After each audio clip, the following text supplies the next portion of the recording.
Bonjour, on va s'intéresser aujourd'hui à un gros morceau, c'est-à-dire à l'ensemble de plugins FX Factory Pro. Je vous ai déjà parlé assez souvent de la plateforme FX Factory qui elle-même accueille des éditeurs de plugins de tierces parties. On a vu notamment Ripple, on a vu Stupid Raisin, on en a vu plusieurs comme ça. Et bien, il faut savoir que elle-même, cette plateforme FX, elle a une version Pro, FX Factory Pro, qui elle-même comporte plein de plugins proposés par la boîte qui a créé FX Factory, qui s'appelle Noise Industry. Alors c'est une version payante cette fois-ci, alors que la version de base de la plateforme FX Factory est en téléchargement gratuit. Ça, cette fois-ci, la version avec tous les plugins est payante. Alors je vais vous montrer la liste des plugins. Il y a par exemple tout ça en blur ici. Il y a des color correction, tous ces filtres-là. Il y en a une famille, il y en a beaucoup. Distort, il y a tout ça. Moi je m'en sers depuis quelques années, 3-4 ans déjà, sur Final Cut 7 déjà, j'utilisais beaucoup. Et à chaque fois qu'il y a une nouvelle version, il y a une nouvelle chose. Dans la dernière mise à jour, ils ont ajouté cet animateur de PDF, cet animateur de slideshow, de diapositives qui n'était pas là au départ. Et puis des nouveaux filtres aussi qui apparaissent régulièrement. Ça, c'est des filtres de glow qui permettent de faire pas mal de choses. Halftone, c'est de rajouter un générateur de cercles, etc. ou de points derrière une image. Sharpen ici. Stylize pour faire plein de choses. On va faire le tour de tout ça pour vous montrer. Il y a vraiment... Et puis tout un ensemble de transitions aussi qui existent. On va commencer par ça. Donc on ferme ça pour le moment. Je les ai appliquées, ces transitions, pour que vous les voyez. Alors on va d'abord aller les voir. On va dans Transition ici. On ouvre les transitions. On va dans la valise FX Factory Pro, ici, et vous voyez, il y a, voilà, tout un ensemble de transitions ici. Alors si je les regarde, il y a par exemple une transition en accordéon, comme ça, vous voyez l'effet que ça a. Bar wipes, comme ça. Après, ils s'adaptent, il y a des pré-réglages, il y a des presets dans chacune des transitions. Et il y a aussi une possibilité vous-même de créer vos propres presets pour chacun de ces choses. Voilà, à chaque fois dans ces effets-là, il y a une option de blur, de flou qu'on peut mettre ou ne pas mettre. Alors, je fais un petit montage, là, je les ai à peu près tous placés pour que vous voyez globalement ce qu'on peut faire avec, puis on reviendra sur certains d'entre eux après. On les lit déjà comme ça. Hop, voilà, c'est le tourné de page, là c'est le pointillé. Là on a l'effet whoosh. On va passer au suivant. Là on a l'origami. Là on a les pointillés. Là on a l'image dissolve. Là c'est par les petits carrelages. Là c'est vous voyez le Genius. Là c'est le zoom in, et là vous allez voir le zoom out, effet assez sympa, j'aime beaucoup celui-là, j'utilise souvent. Hop, ça c'est le point lumineux, qu'on peut régler, le tourner de page.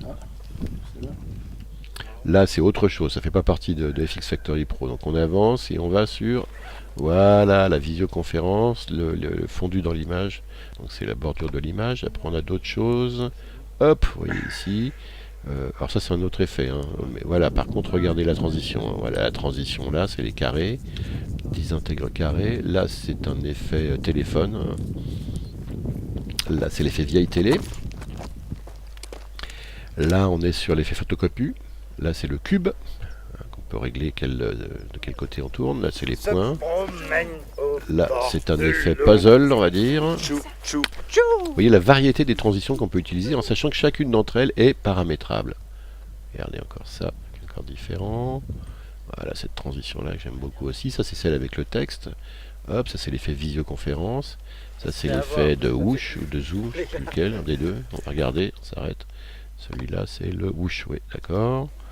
Et ça c'est, voilà, le zoom. Zoom dissolve, voilà. Donc on a à peu près faire le tour. Alors si on veut par exemple en régler un, par exemple on va prendre le whoosh, vous voyez ici, j'ai cet effet là pour le moment, whoosh accentué, mais si je prends la transition, j'ai plusieurs pré-réglages. Regardez les presets. D'abord je peux régler le côté, là j'ai fait left to right, de gauche à droite, mais je peux faire top to bottom, de haut au bas. Et puis je peux aussi prendre des presets, par exemple j'ai next up. Next up c'est ça. C'est pas tout à fait le même. On le refait encore une fois, on le resélectionne et on va dans les presets et on fait push right par exemple. Hop, on a un nouvel effet. Voilà, on a des presets. Ou alors on reprend là et on se le fait nous-mêmes, c'est-à-dire qu'on peut le personnaliser. On personnalise, on va là au milieu, on va direction, on va faire bottom to top, peak blur, on va mettre un bon pic de blur au milieu, comme ça par exemple, et peak exposure. Voilà. Je personnalise ça avec un output pas trop fort quand même, legal range, voilà. Je vais dans mes presets ici et je fais save as, bas vers le haut, bas vers le haut. Hein, je l'appelle comme ça, dans mes presets. Hop, je l'enregistre. Et alors là, je ne l'ai pas là, mais si je redémarre, si je quitte Final Cut et que je redémarre, je vais retrouver mon preset bas vers le haut. On s'est fait avoir. Voilà, on arrête ici la première partie du tutoriel sur FX Factory 4. Dans la partie B de ce même tutoriel, vous retrouverez l'utilisation de tous les filtres. Et vous verrez que c'est une partie énorme, parce qu'il y a énormément de filtres. Et dans la partie 3, vous verrez comment utiliser les générateurs proposés dans FX Factory Pro. Merci, à bientôt.